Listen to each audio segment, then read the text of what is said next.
Hello and welcome to our joint Centre for Economic Policy Research and Peterson Institute for International Economics webinar on containing the economic nationalist virus through global coordination. My name's Tim Phillips and I'll be moderating for the next hour.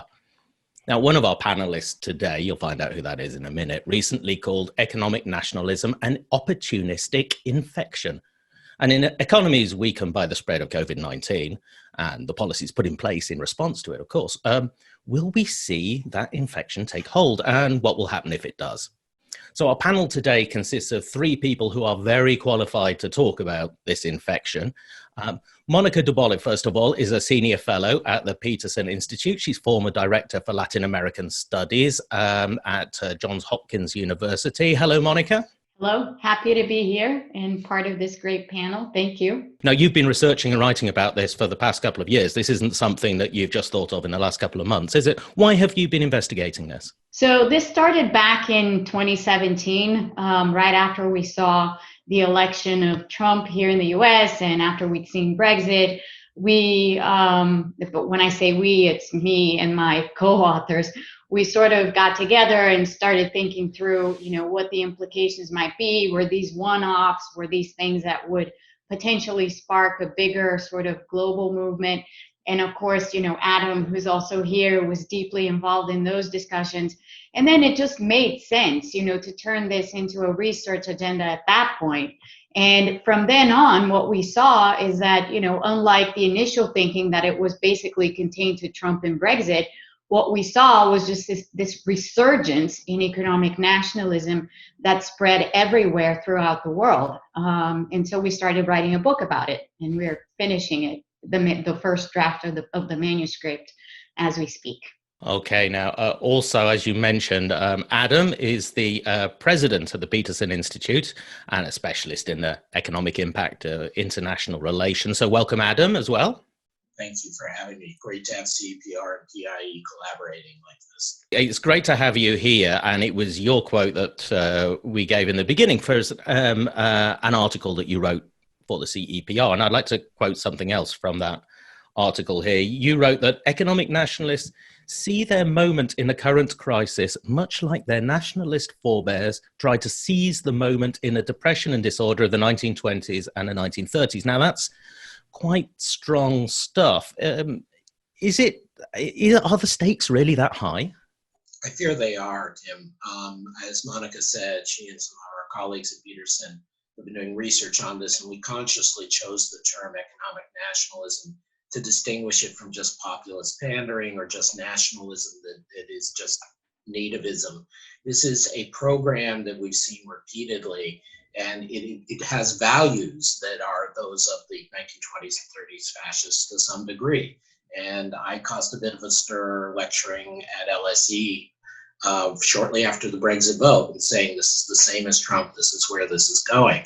And I know Sergei and his co-authors have documented how there are these common themes of closing off from the world, of scapegoating others, of preventing migration, of defining citizenship in blood terms and land terms, which then affects business opportunities and labor opportunities for everyone in the society. It diminishes competition. It tends to pull together a lot of arbitrary power. Think of Bolsonaro, think of Orban in Europe, very tellingly, think of Duterte in the Philippines, think of the successive regimes in Venezuela, as well as, of course, Trump and Modi. I mean, as Monica said, this is globally spreading.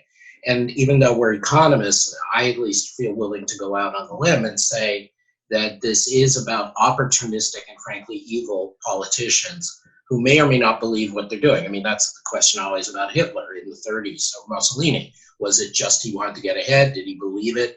What he was saying was probably both. It was he believed it and he used it to get power. And you see some of the same echoing phenomenon. People like Adam Tooze and Barry Eichengreen have also written about this, where you have businesses and people who don't want to rock the status quo saying, well, we can control them, well, they'll be reasonable. Well, so far they've been reasonable compared to the 30s, but not reasonable compared to the entire post-war era of prosperity and peace we've had. A final point, if I may. There are a lot of people, thoughtful people like Danny Roderick and others, who had been arguing the last few years that globalization had gone too far, that it was sort of inherent that we have localism and people demanding greater sovereignty, greater government control, national spirit. I don't think that's inherent at all. I think that is an opportunistic infection. I think that is something that comes up when people are dissatisfied. It comes up particularly when white males in the US or their equivalent around the world feel threatened that they're no longer going to be in the majority. They are going to be subject to competition. And we should push back on it. Just because people say this and push back on globalization and liberalism doesn't mean they're right. Doesn't mean we have to cave in. Our third panelist today is Sergei Guriev. He's a CEPR fellow. He's also a professor of economics at Sciences Po in Paris. And since last year, he's also been the director of the CEPR's research network on populism. Sergei, welcome to you. This topic must also have been something quite apart from your work on populism you came up against when you were chief economist at the European Bank for Reconstruction and Development as well. Thank you very much, Tim. Indeed, it is a very important topic.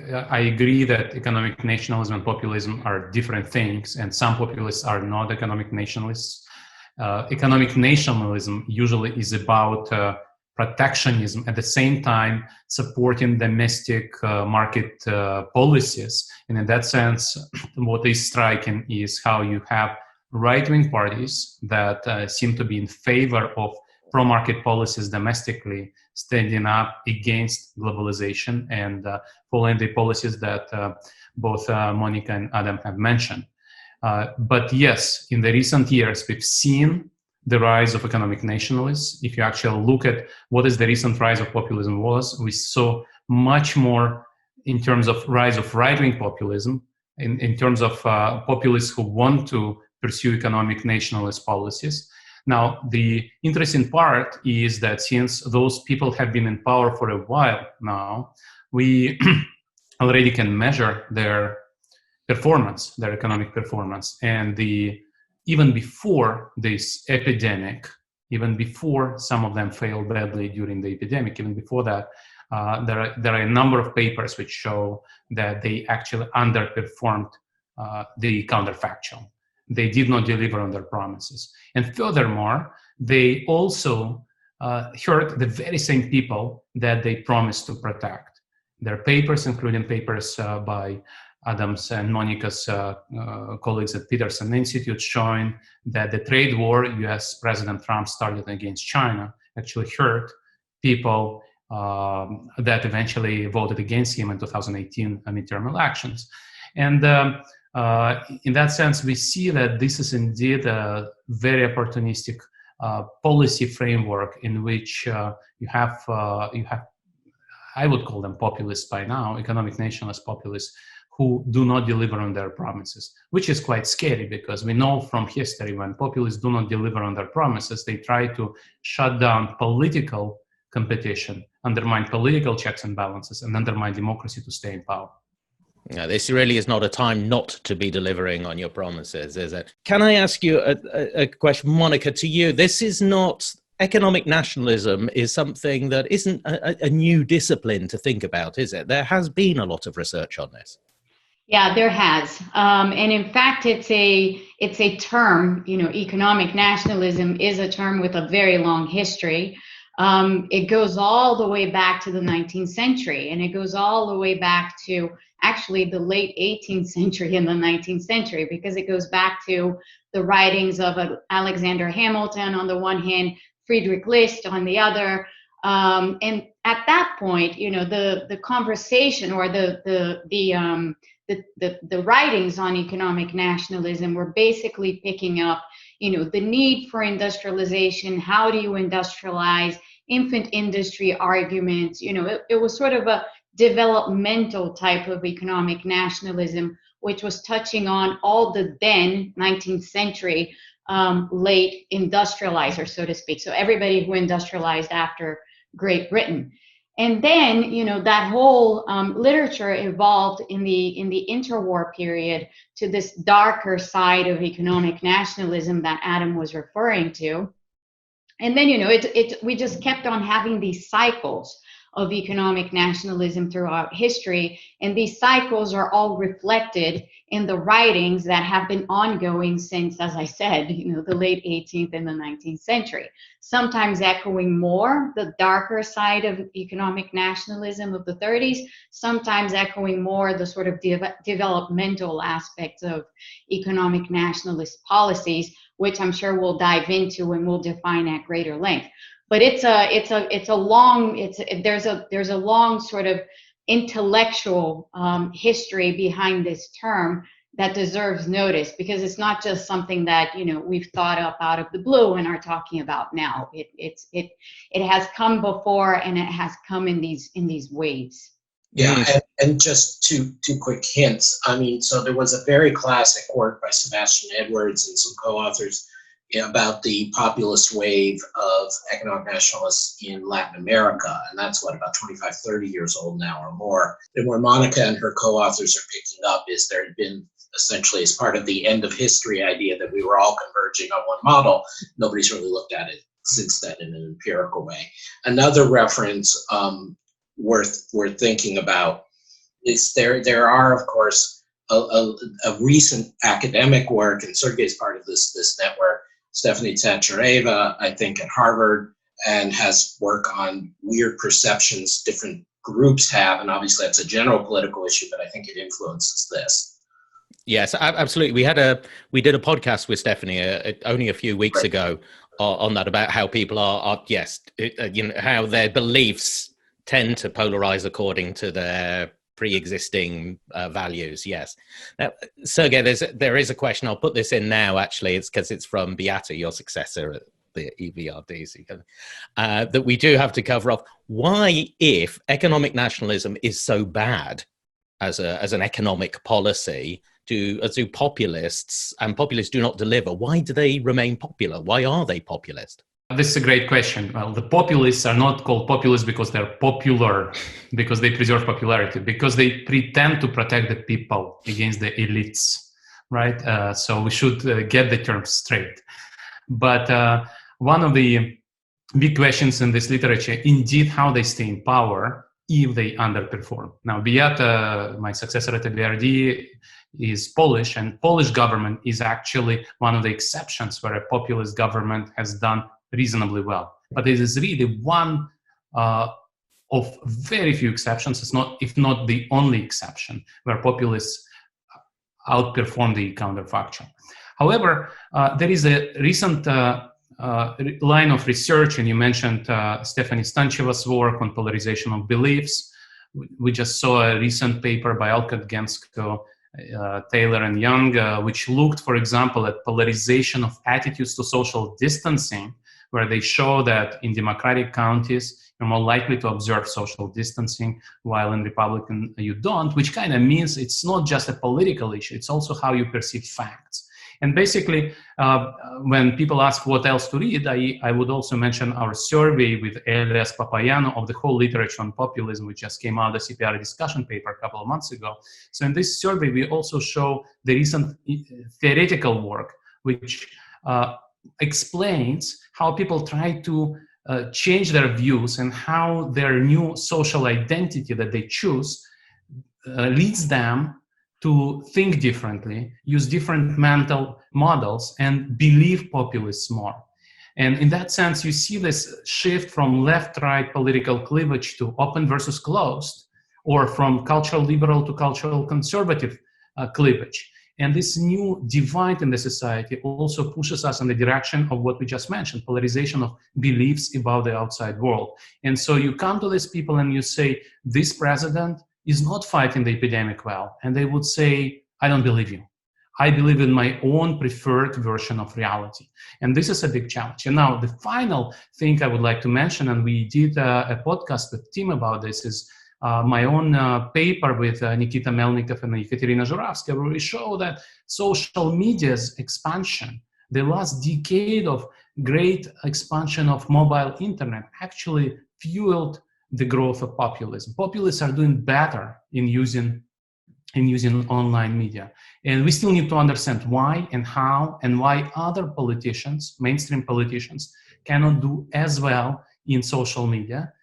on online news channels, but this is also a factor that has probably contributed to the rise of populists who, as I mentioned, are very often economic nationalists. And this is how the populists get away with not delivering on their promises. And finally, something that I mentioned, if you shut down free media, if you introduce online censorship, if you make sure that the opposition has no chance to win the election, you stay in power and you claim to be popular. And this is something that I would like to mention again.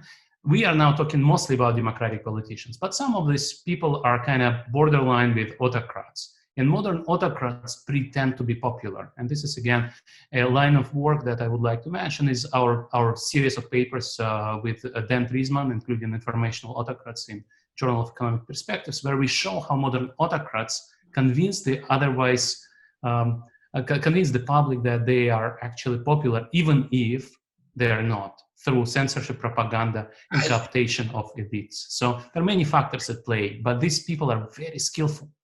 I have to disagree in one very important way, which is, despite all the good work you've mentioned, I think our economics profession and the people you've mentioned are still missing the point, because that's still phrased in terms of various kinds of cleavages that are generic.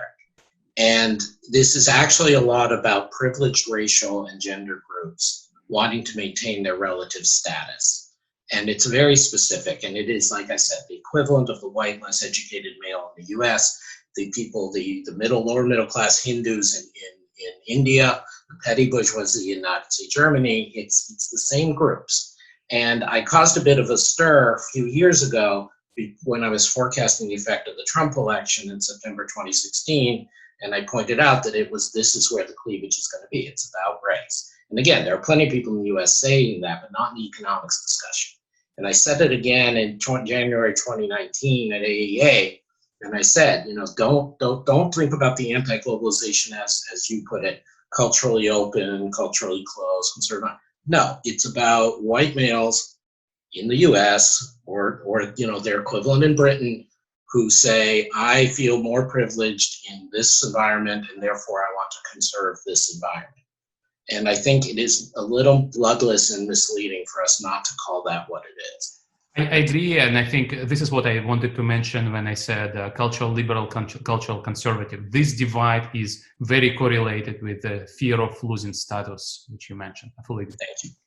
Monica, I'd like to bring you in, and then we need to move on to COVID-19 because that's why we're here. Okay, so just to back up everything that Adam was saying with the work that we've been doing at the Institute. So Jeremy Zettelmeyer and I have a paper that we published last year that looks at the political party platforms of different political parties across the G20.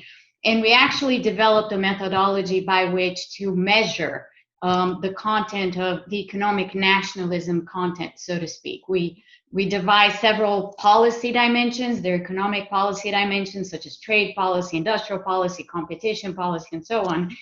And then what we did was look at the party platforms and grade them according to this methodology to identify exactly where, we were seeing economic nationalism popping up. And it turns out, that where we actually see it popping up across the G20, as I said, matches directly what Adam was saying, because you can see from the political parties and their platforms, the ones which score the highest, who are the groups that were actually voting for those parties, and thus you can establish this mapping. So we have the data to actually support, this idea that it is these groups, and yes, we do have to call them out because they are directly identifiable. Now, the crisis that we're in at the moment, how does economic nationalism manifest itself as a response to this crisis, and how damaging is that? Who would like to take that one first? So in the policy dimensions that I was talking about, one of the policy dimensions that we look at is the rejection of multilateral institutions. And we had already been seeing a lot of rejection of multilateral institutions, but in the current crisis, we just saw a very clear case of a rejection of a multilateral institutions in President Trump saying that he was not going to fund the World Health Organization. So there you go.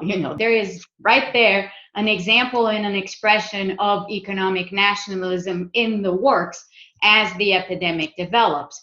Apart from that, we have seen, economic nationalism manifest itself, and our colleagues at the Peterson Institute have written extensively about this.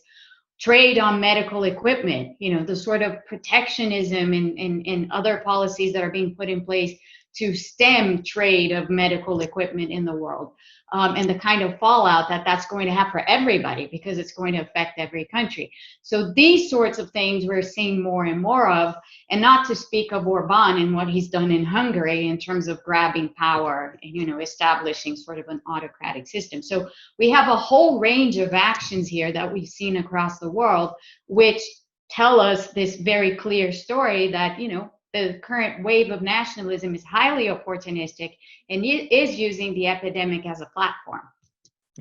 Adam. Just to build on that, and I'm sure Sergei will build further. I mean, right now the G20 is meeting or getting ready to meet. We've just published, Maury Opsahl and I edited a collection of works from our colleagues, and what you kindly referred to before, Tim, was my contribution to the CEPR volume of responding to COVID.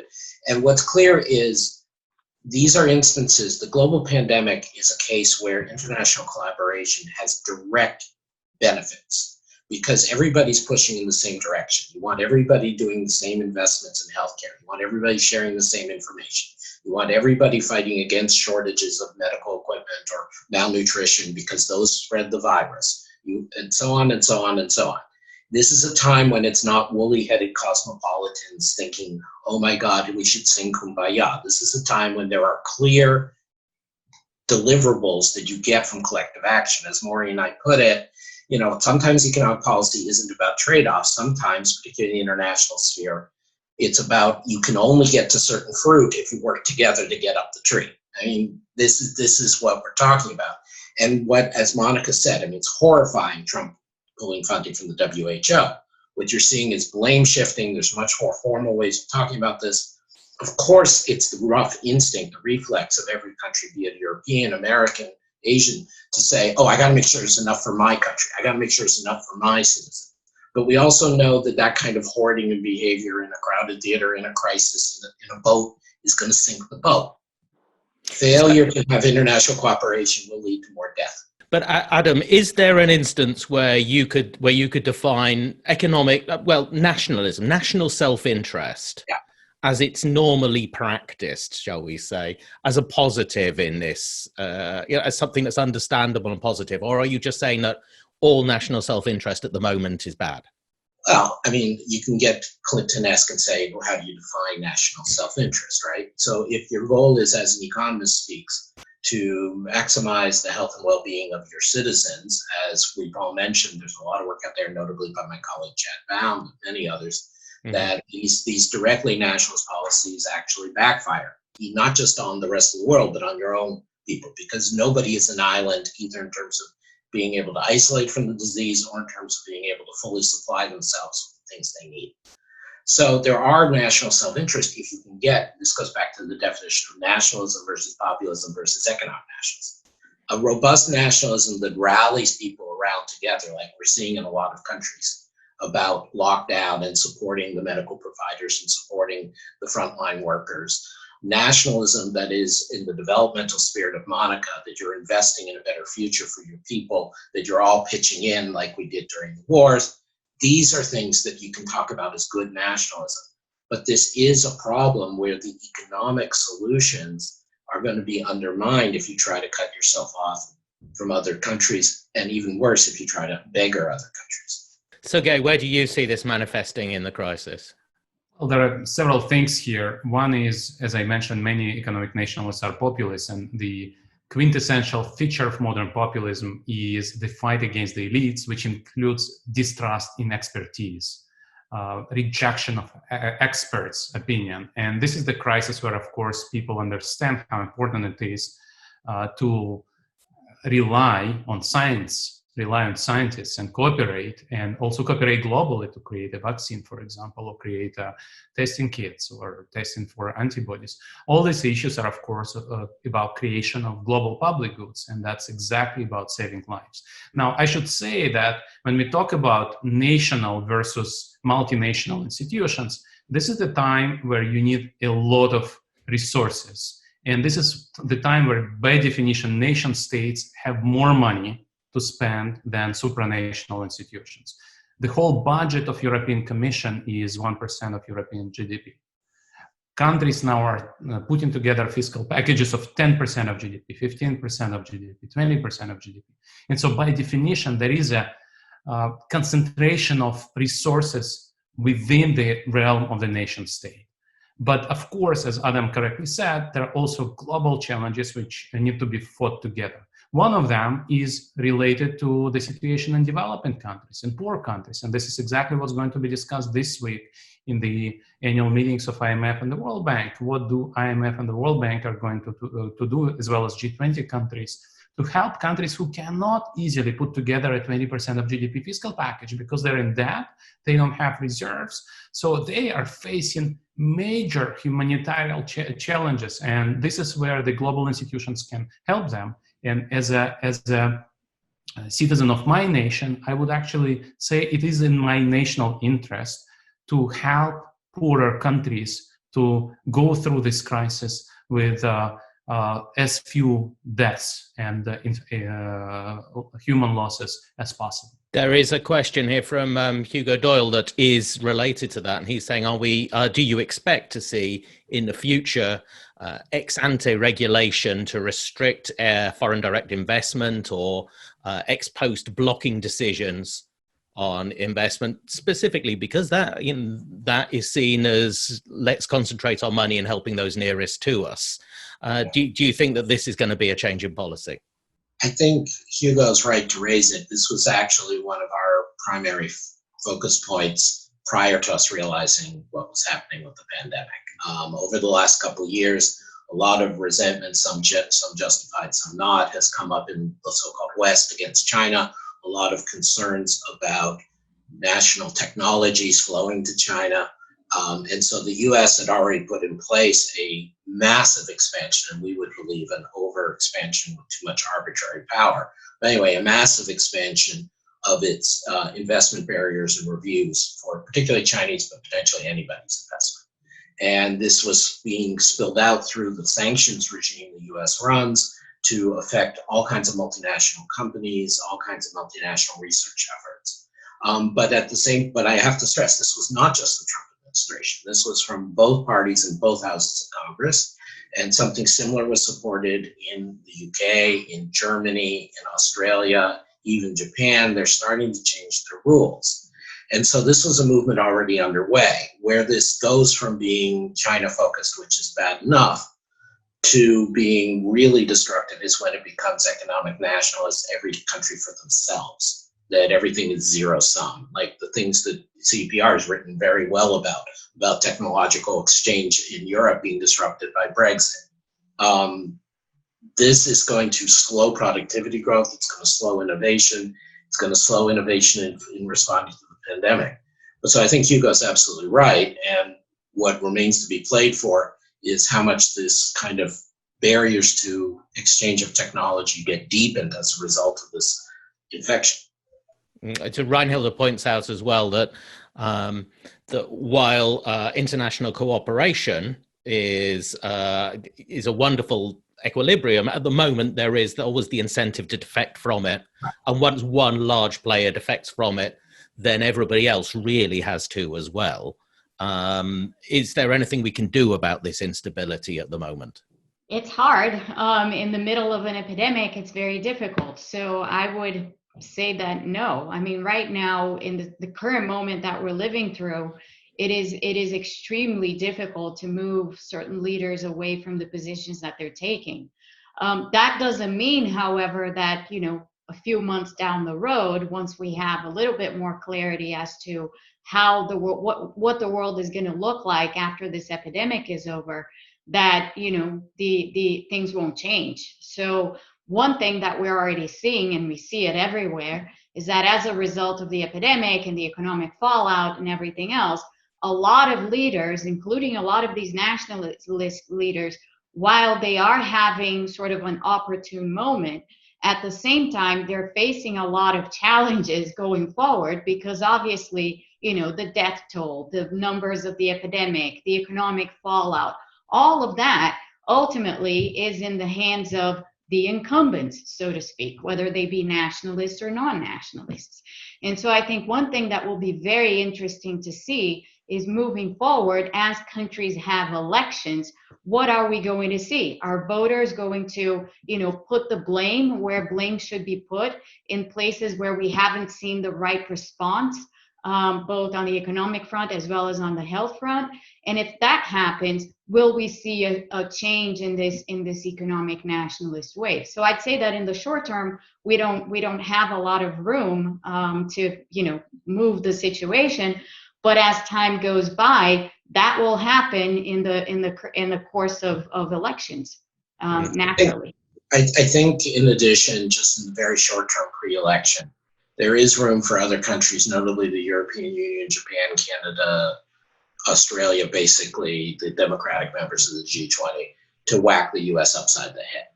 And sometimes, as we saw in the NAFTA negotiations and other instances, Trump, like most bullies, when he gets whacked upside the head, caves. And so I think Reinhilde raises an important point in game theoretic terms, but it may not be as bleak as she puts it out to be.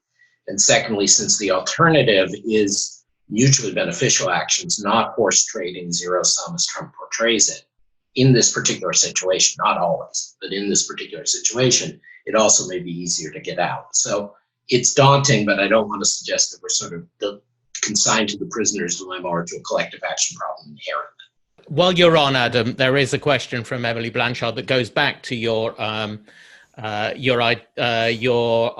that where the identity lines are drawn, and she's saying that while there is a fear of status loss among race, gender, religious, and other lines like that, as you were arguing, is this not triggered by more generic cleavages, which are, for example, sort of wealth differences between those groups, and at the moment, the fear of the vulnerability that different groups suffer in the crisis, and therefore in that crisis, that can trigger, because they're having different responses because they feel the crisis differently.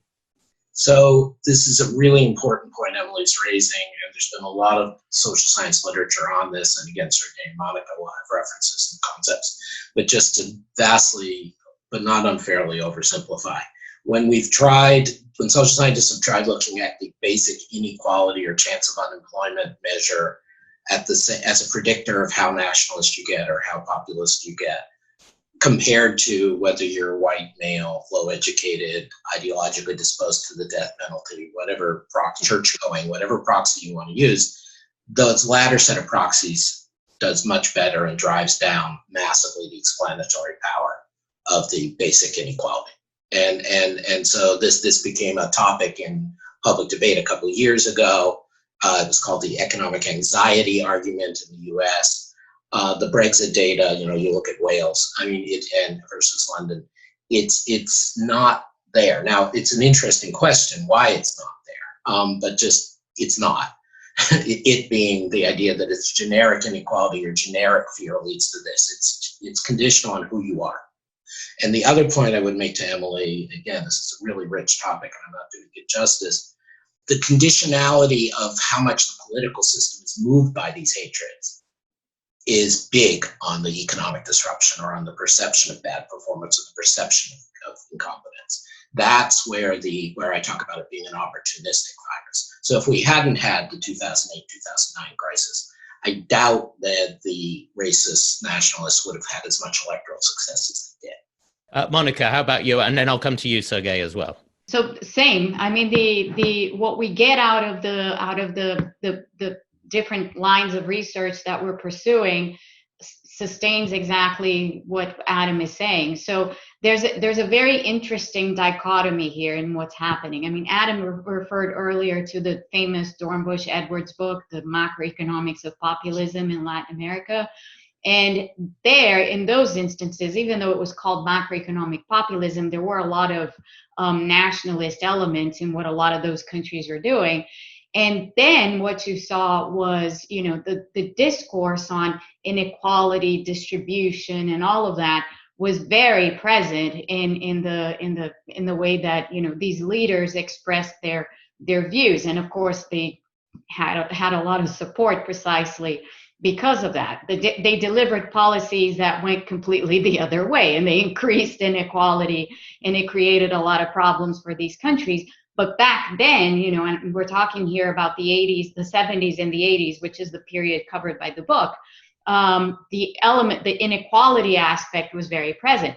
What we see now when we look at the data from across the world and where the votes are coming from and what are the groups that support different views, they have very little, well, they have something to do obviously with inequality and social mobility and these kinds of issues, but it is very concentrated in the groups of people and in the cultural whatever norms or whatever you want to define them, that are associated with these political parties and with these leaders that ultimately manage to have more political space and even to be elected. So it's interesting how that has shifted, because in the past it used to be completely different. And when we started the project, the book that's going to become, the name of the book at the moment is, the title is Economic Nationalism. We had started looking at this issue from the inequality angle. And we realized once we started looking at these party platforms and the voters behind them and so on, we realized that we couldn't go down that road, that we had to shift, and we had to shift the focus precisely because the data was no longer supporting what we had seen in the past. Sergei, you wanted to speak on this as well. I would like to say that both economic and political and cultural factors are at play, and we have the CEPR populism debate page, which I highly recommend to go to, and that page has a number of contributions, including the contributions on the relative weight of economic and cultural factors and the interaction of the two. And indeed, there is a very important conjecture that maybe indeed we are talking about cultural factors, as Adam said, may be triggered by economic shock, where you have people who would otherwise be fine with the status quo and with the elites. But economic anxiety raised the cultural divides, brought it to the front. And in that sense, you can see that we need to understand not just the relative weight of economic anxiety, for example, due to automation or China import shock or crisis of 2008, 2009, or austerity after the crisis, and the cultural divides Monica and Adam were talking about, but also the interaction of cultural and economic factors. And I think this is an exciting agenda for research. I have another question here, and it's a Europe question. It's about the response.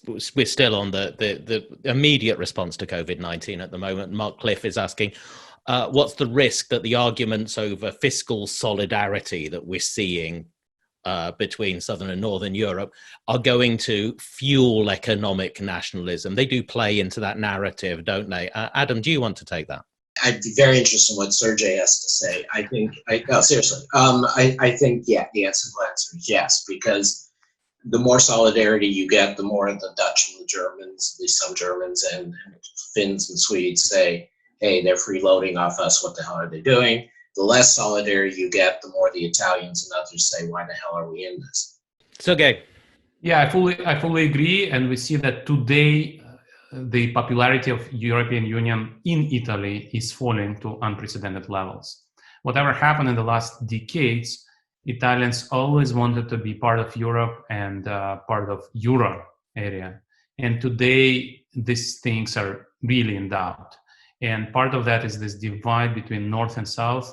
And we see that many very important proposals put together by CEPR network, and especially by French and German economists, who published a number of proposals on fiscal solidarity, including my colleagues from Sciences Po, part of this group.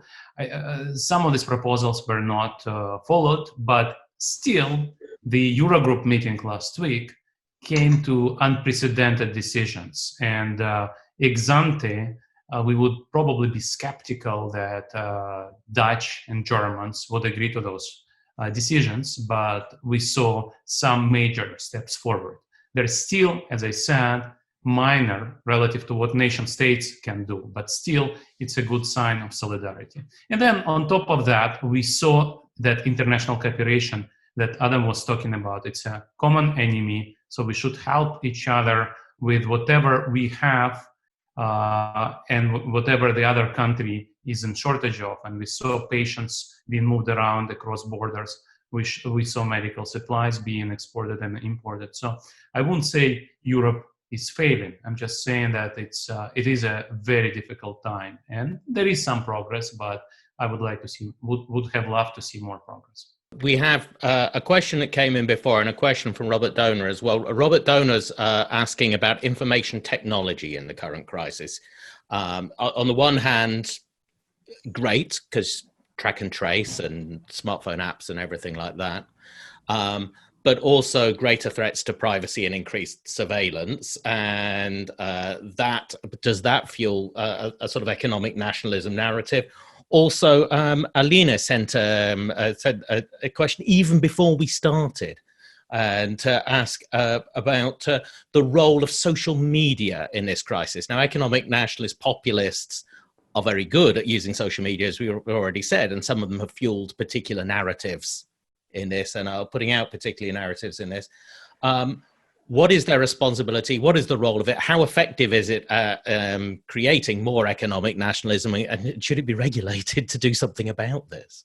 Let me come to that question from a different angle, and I'll let my colleagues answer is there something we can do about it?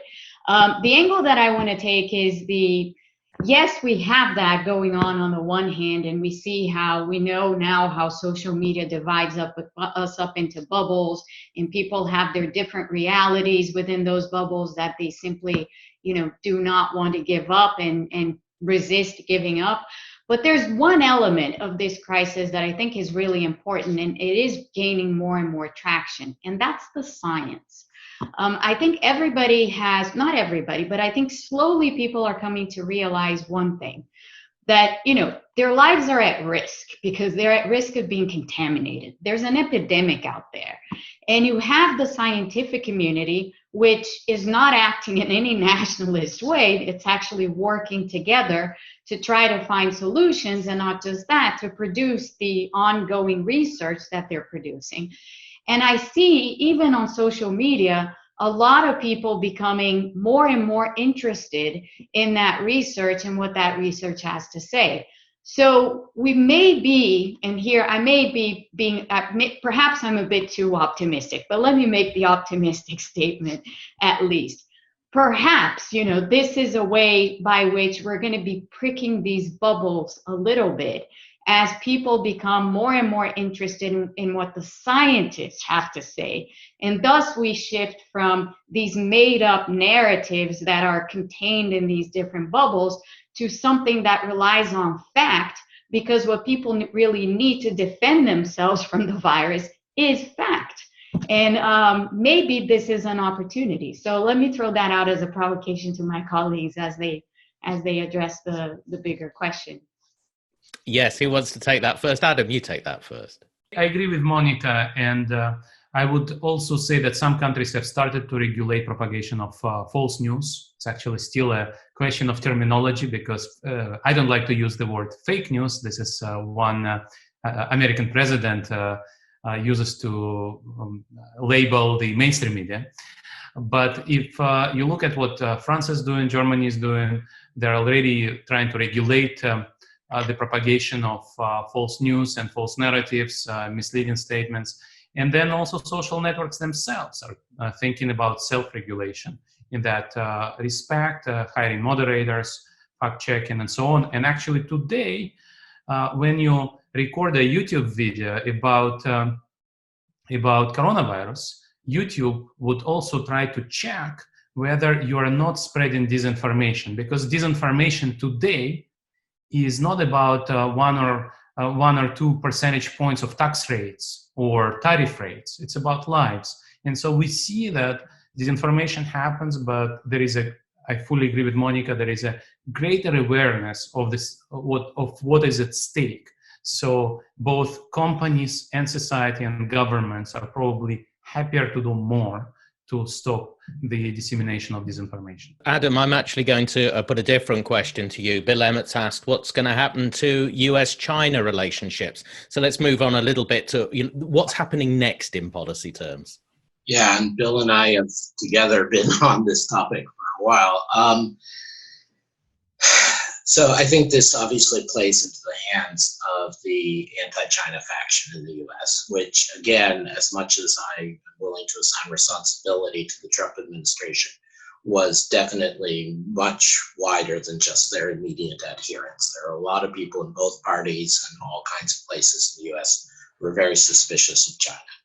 And while I'm not sure China has been notably more selfish and short-sighted in its initial response than other countries have proven to be, they certainly have been selfish and short-sighted and nationalist. And so this continues to feed the narrative. So I think it does get worse. Now the question is, in what form does that take? We already spoke, thanks to Hugo Dixon, about the idea of there being barriers to cross-border transfer, not only of ownership, but what goes with FDI, which is human capital, technology, information sharing networks. And we should expect those to unravel. And this will continue. The more variable question is how much US and Europe or US and other allies split apart, go their own way versus remain connected. That's going to be the issue going forward. And that will have effects on the entire range of US-China issues, as many people have pointed out. I think in terms of direct confrontation, I do not expect anything terrible to happen. There might even be, as my colleagues like Mary Lovely and others have pointed out, that some reality check on the managed trade targets the Trump administration and President Xi's team agreed to in the last China-US trade deal, which were incredibly intrusive in China, therefore counterproductive to both the US and China, and which were unrealistic to meet even before the pandemic. So there might be a reality check there, and that might reduce the friction in some areas. I think also the issue of Taiwan has to be confronted. Taiwan, as they've rightly been pointing out, is excluded from the IMF, is excluded from the WHO, has been behaving very responsibly, has been looking after its own people, perhaps not a model to everyone, but very well. And so, can we get a modus vivendi where, ultimately if China asserts claim, they will be able to impose it, but, so far in their own self-interest and in a certain amount of humanitarian interest, they haven't. And so can we get a modus vivendi where Taiwan maybe gets into at least the WHO under these circumstances? That, I think, is going to be another flashpoint. So it doesn't look good for US-China relations. And again, even prior to the pandemic, I and a number of my colleagues have been saying, I don't expect that much to change even if Trump loses the election. The change will be more in terms of US relations with some of the institutions and other allies. But I think the pandemic just makes it worse. Yes, can I broaden this a little bit? Because we also have another question that's been sitting here for a while, talking about mid-sized economies, not necessarily the US, but those that are very dependent on trade and have benefited from the increased openness of trade. Economic nationalism, clearly following the pandemic, is a threat to that just at the time when they need to find growth somewhere. What should their optimal policies be, Sergei? Well, I come from EBRD. I worked at EBRD, and in EBRD, there is no doubt that success of those post-communist countries, especially of new member states who actually became high-income economies, it's all due to trade and FDI. And there is nobody who doubts, even in those countries who claim economic nationalist policies and populist policies, even in those countries, the new member states want to remain part of Europe. The potential joiners want to join Europe, and those who can't even dream of joining want to have some kind of free trade agreement with Europe, because smaller countries, of course, understand they cannot afford to be autarkic. And let me just stop here, because this is not on one hand and not on the other hand. You can hear a lot of statements, but people understand that prosperity comes from trade and from foreign direct investment. And let's hope that those policies prevail, even though this shock, of course, will bring trade a lot bring trade down a lot, so the ratio of trade to GDP will collapse. But I hope that it will recover next year. But do they know that, Sergei? Because at the moment, that message is not a widely disseminated message. And you hear more often people saying that we should be bringing more manufacturing home. We should be doing more within our borders. That seems to be a very popular narrative at the moment. That's an excellent question, Tim. A lot of economic nationalists, as Monica could have told you, are believing in this strategy of bringing manufacturing home. But today's global economy is not about every country producing its own final good, its own car. It's about global value chains. And you've interviewed Richard Baldwin many times about that. And of course, many countries in Central and Eastern Europe have understood that. Some of them produce final goods like cars using intermediate inputs from neighboring countries. Some of them actually provide those intermediate inputs and parts to German car manufacturing. But at least within Europe, it is clear understanding that you cannot build trade borders within Europe. European value chain model works, and it delivers to richer countries and middle-income countries as well.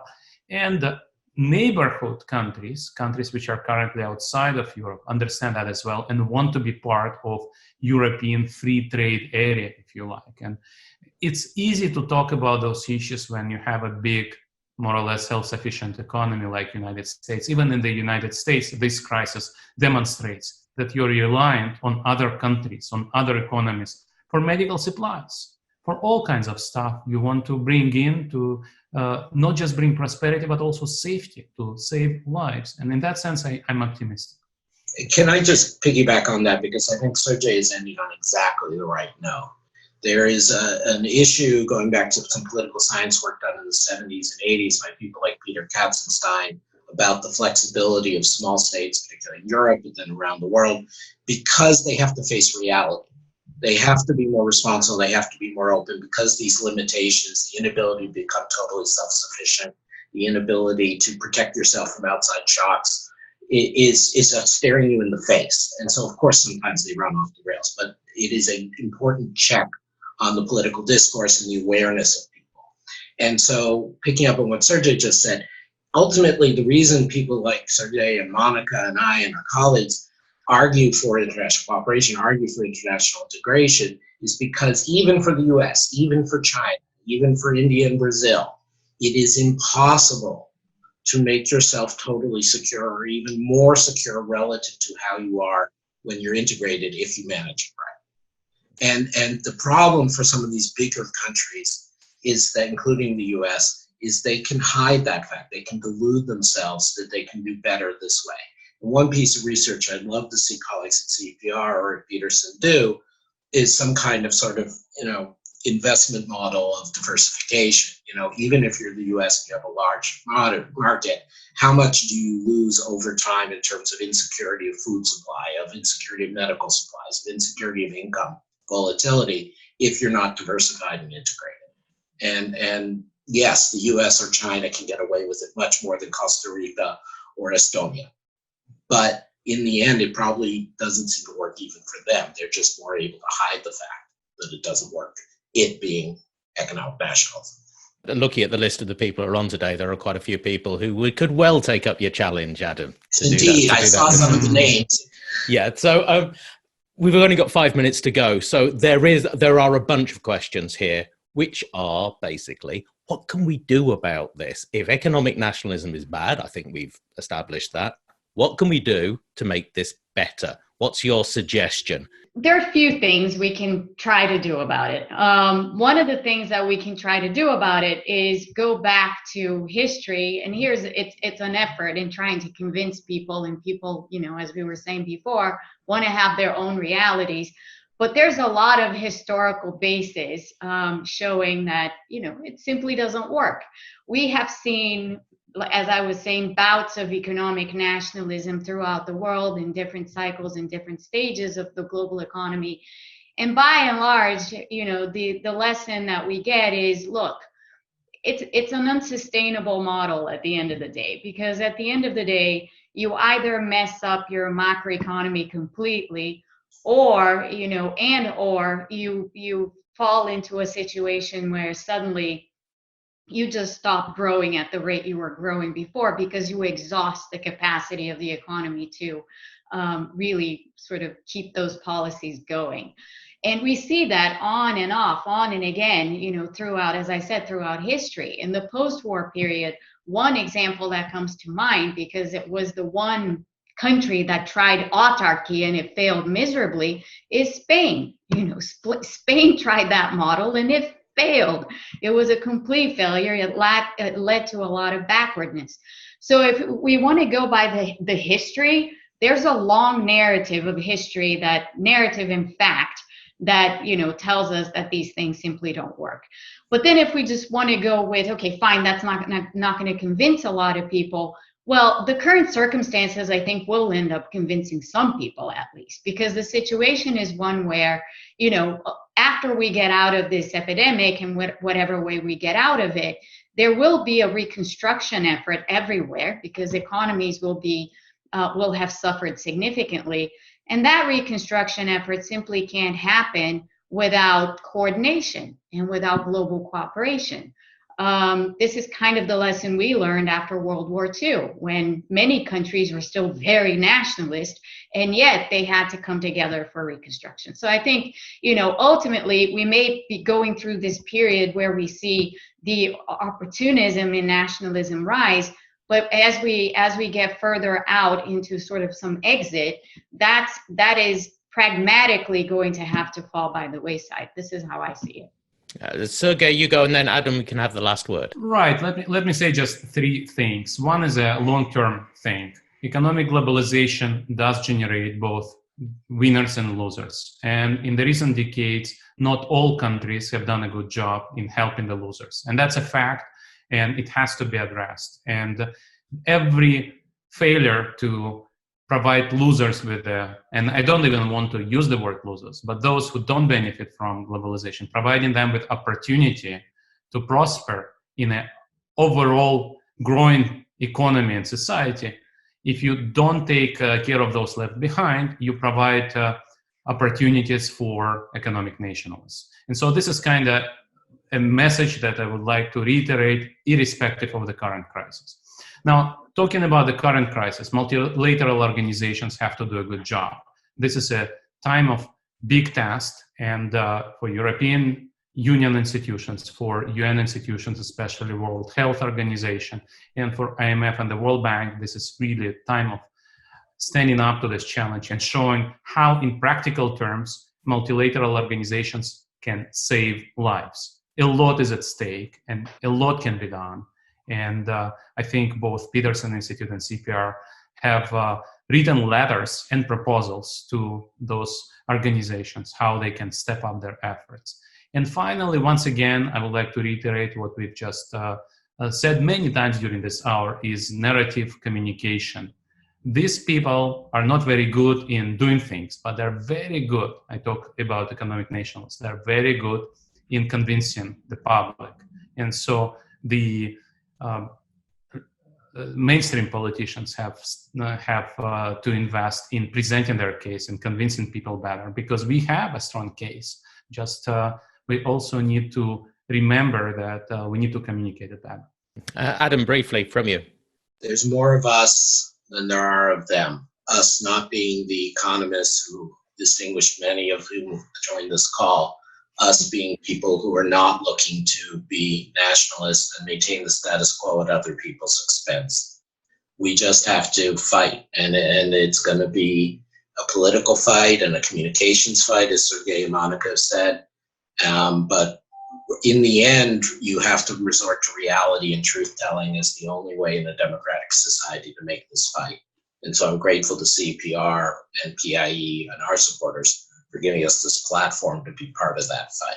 Well, it's good to end on an optimistic note, because optimism's in short supply at the moment, and there are many difficult things we had to say over the last hour. So let's as you say, I think that most of the people here have got a better hope for the future. So thank you very much. Thank you very much, panel. That's all we have time for. If you want to read more, we've already given you quite an extensive reading list during this. There's loads about economic nationalism on the Peterson Institute website. Monica's working paper with Jeremy Zettelmeyer is the Measuring the Rise of Economic Nationalism. That's right, isn't it, Monica? It's working paper 1915, if you want to look up that. And if you want to go to voxeu.org and download our CEPR ebook on the COVID-19 policy response, it's called Act Now and Do Whatever It Takes, you'll find Adam wrote chapter 23, which I was quoting from earlier. It's called Containing the Economic Nationalist Virus Through Global Coordination. And also at VoxEU, of course, you can find Sergei's Research Policy Network. It's a lively debate there. And like today, not everyone agrees all of the time, and it's much better for it. So if I could ask the panel to wave goodbye.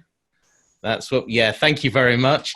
And from all of us at the Peterson Institute and the CEPR, stay well, and we hope to see you soon. Goodbye.